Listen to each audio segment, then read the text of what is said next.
আসসালামু আলাইকুম ওরহমতুল্লাহি ওয়াবারাকাতুহ। 1 মিনিট মাদ্রাসা ইউটিউব চ্যানেলে সম্মানিত দিনী ভাই বোনেরা, আমি আশা করি আল্লাহ তাআলার অশেষ রহমতে আপনারা ভালো আছেন, সুস্থ আছেন। আলহামদুলিল্লাহ। আজ অত্যন্ত গুরুত্বপূর্ণ একটি ছোট্ট ভিডিও নিয়ে হাজির হয়েছি। মহান রব আল্লাহ তাআলা নিজেই বলেছেন, কেউ যদি ইফতার সামনে নিয়ে 4 শব্দের একটি ছোট্ট দোয়া কষ্ট করে মাত্র 3 বার পড়ে, আল্লাহ তাআলা তার জীবনের সকল গুনাহ মাফ করবেন, তার মনের সকল আশা পূরণ করে দেবেন ইনশাআল্লাহ।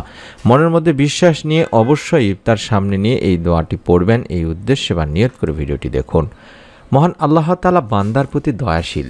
রমজানে এই দয়ার পরিমাণ আরও বৃদ্ধি পায়।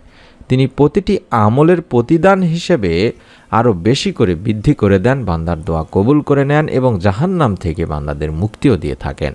বিশেষত রমজানের ইফতারের সময় দোয়া কবুলের কথা বলা হয়েছে হাদিস শরীফে। এই সময়ে বান্দার উপর আল্লাহর করুণার ধারা বর্ষিত হয়, অথচ না জেনেই অনেকেই এই সময়গুলো অবহেলায় কাটিয়ে দেয়। ইবাদত ও দোয়া কবুলের বিবেচনায় সূর্যাস্ত তথা ইফতারের পূর্ব মুহূর্ত বা আগ মুহূর্ত, এই সময়টি খুবই গুরুত্বপূর্ণ, মূল্যবান। পূর্বসরী আলেমেরা ইফতারের আগের সময়টুকু দোয়া ও আল্লাহর জিকিরেই মগ্ন থাকতেন। কেননা মহানবী সাল্লাল্লাহু আলাইহি ওয়াসাল্লাম বলেন, 3 ব্যক্তির দোয়া ফিরিয়ে দেওয়া হয় না। 1 নম্বর ন্যায়পরায়ক শাসক, 2 নম্বর রোজাদার যখন সে ইফতার করে, এবং 3 নম্বর অত্যাচারিত ব্যক্তির দোয়া। সুনানে ইবনে মাজার একটি হাদিস।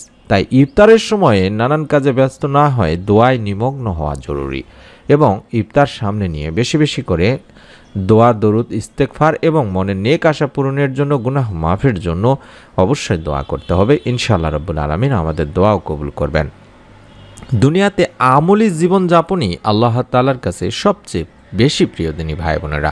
রব্বুল আলামিন আল্লাহ তাআলা মানুষকে তার ইবাদতের জন্যই শুধুমাত্র সৃষ্টি করেছেন, আর আমল ও দোয়ার মাধ্যমে আল্লাহর নৈকট্য অর্জন করা সম্ভব। আল্লাহ রব্বুল আলামিন সেই বান্দাদেরই সবচেয়ে বেশি ভালোবাসেন যারা তার কাছে চায়, আর যারা চায় না তাদের উপর তিনি অসন্তুষ্ট হন। তাই কল্যাণের যে কোনো কিছুই আল্লাহ রব্বুল আলামিনের কাছ থেকে চেয়ে নেওয়া যায়, তবে এক্ষেত্রে অবশ্যই আপনাকে ধৈর্য ধরতে হবে। আল্লাহ বান্দার উপযুক্ত সময়ে উপযুক্ত জিনিস দান করে থাকেন। আল্লাহ তাআলা বলেন, নিশ্চয়ই মানুষকে সৃষ্টি করা হয়েছে অস্থির করে, যখন তাকে বিপদ স্পর্শ করে তখন সে হয়ে পড়ে অতিমাত্রায় উৎকণ্ঠিত। সূরা মাআরিজে বলা হয়েছে। তাই আল্লাহর রহমত থেকে আমাদের নিরাশ হওয়া যাবে না। সর্বাবস্থায় আল্লাহ রাব্বুল আলামিনকে স্মরণ করতে হবে, কারণ আল্লাহর দয়া অনুগ্রহের চাদর সবসময় আমাদের আবৃত করে রাখেন। বান্দাদের বা বান্দার যে সময় যেটা প্রয়োজন হয় ও কল্যাণকর হয়, তখনই রব্বুল আলামিন আল্লাহ তাআলা সেটা সেই বান্দাকে দান করেন। তবে সেজন্য তার কাছে অবশ্যই চাইতে হবে বেশি বেশি করে, কারণ আল্লাহ তাআলা বলেন, যদি তোমাদের উপর আল্লাহর অনুগ্রহ, তার দয়া না থাকতো তাহলে তোমরা ধ্বংস হয়ে যেতে, আর নিশ্চয়ই আল্লাহ অধিক তওবা গ্রহণকারী, প্রজ্ঞাময়। সূরা নূর 10 নম্বর আয়াতে বলা হয়েছে। কার কি মনের নেক আশা আছে, কার কি প্রয়োজন আছে, এই সময়টিতে যদি ইফতার সামনে নিয়ে বেশি বেশি করে দোয়া করেন, রব্বুল আলামিন আপনার দোয়াও ফিরাবেন না দিনী ভাই বোনেরা। তবে অনেক দিনই ভাই বোনেরা আছেন, দোয়া করতে চান না, দোয়া করেন কিন্তু দোয়া কবুল হয় না, মনের নেক আশা পূরণ হয় না, ফল পান না, তার জন্য দোয়া করেন না। কিন্তু আপনারা হয়তোবা জানেন না যে বান্দার দোয়া আল্লাহ তাআলা কখনোই ফিরিয়ে দেন না। সুবহানাল্লাহ। দোয়া কবুলের অবস্থা 3টি, 3 পদ্ধতির যে কোনো এক পদ্ধতিতে আল্লাহ তাআলা দোয়া কবুল করেন। তাই দোয়া কখনোই ব্যথা যায় না। এই 3টি পদ্ধতিতে আল্লাহ তাআলা দোয়া কবুল করেন, সেই 3টি পদ্ধতি আমি আপনাদের সামনে তুলে ধরছি ইনশাআল্লাহ।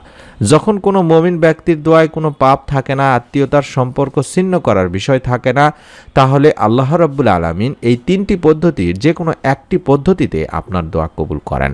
পদ্ধতি 3টি হলো, 1 নম্বর, সে যে দোয়া করেছে হুবহু তা কবুল করে দুনিয়াতেই এর ফল দেওয়া হয় থাকে।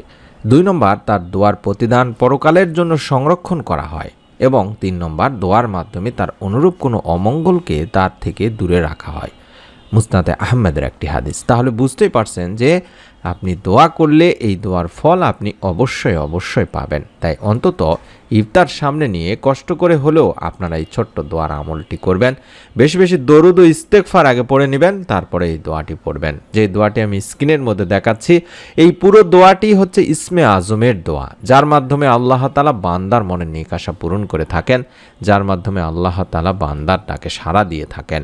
আমি অনুরোধ করব, যদি সম্ভব হয় পুরোটি অন্তত 3 বার পড়ার চেষ্টা করবেন। দেখে দেখে হলেও হলেও পড়বেন, অথবা যদি না পারেন তাহলে শেষের কয়েকটি শব্দ ইয়া জেল জেলালি ওয়াল ইকরাম, ইয়া হাইয়ু ইয়া কাইয়ুম, এই ৩-৪টি শব্দ অন্তত আপনারা বেশি বেশি করে পড়ার চেষ্টা করবেন ইফতার সামনে নিয়ে। আল্লাহুম্মা ইন্নী আসআলুকা বিআন্না লাকাল হামদু লা ইলাহা ইল্লা আনতাল মান্নান বাদিউস সামাওয়াতি ওয়াল আরদ ইয়া জাল জালালি ওয়াল ইকরাম ইয়া হাইয়ু ইয়া কাইয়ুম।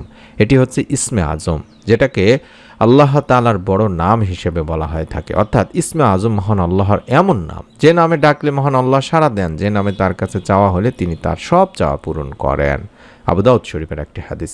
আমি আশা করছি আমার দিনী ভাই বোনেরা অবশ্যই আল্লাহ তাআলার এই পবিত্র গুণবাচক ইসমে আজমের নামের মাধ্যমে ইফতার সামনে নিয়ে আপনার মনের নেক আশাগুলো যদি তুলে ধরেন, আল্লাহ তাআলার কাছে বলেন, রব্বুল আলামিন ইনশাআল্লাহ আপনার মনের নেক আশা পূরণ করে দেবেন, আপনার গুনাহ মাফ করে দেবেন, পরিবার সংসারে রিজিকে বরকত দেবেন। আপনি অশান্তি বা পেরেশানিতে থাকলে ইনশাআল্লাহ আল্লাহ তাআলা আপনার অশান্তি বা পেরেশানি দূর করে দেবেন। ঋণ থাকলে ঋণ মুক্তির কোনো না কোনো একটা ব্যবস্থা করেই দেবেন, যেটা আপনি চিন্তাও করেননি এখন পর্যন্ত। তাই মনের মধ্যে একটা বিশ্বাস নিয়ে নিয়ত করে আমলটি করবেন, এবং অবশ্যই এরকম নতুন ছোট ছোট আমলের ভিডিওগুলো পাওয়ার জন্য আমাদের চ্যানেলটি সাবস্ক্রাইব করে রাখবেন। সকলে ভালো থাকুন, সুস্থ থাকুন, আমরা দোয়া করি মহান রব আল্লাহ তাআলা প্রত্যেকটি রোজাদারের দোয়া কবুল করুন, আমিন। আসসালামু আলাইকুম ওয়া রাহমাতুল্লাহি ওয়া বারাকাতুহু।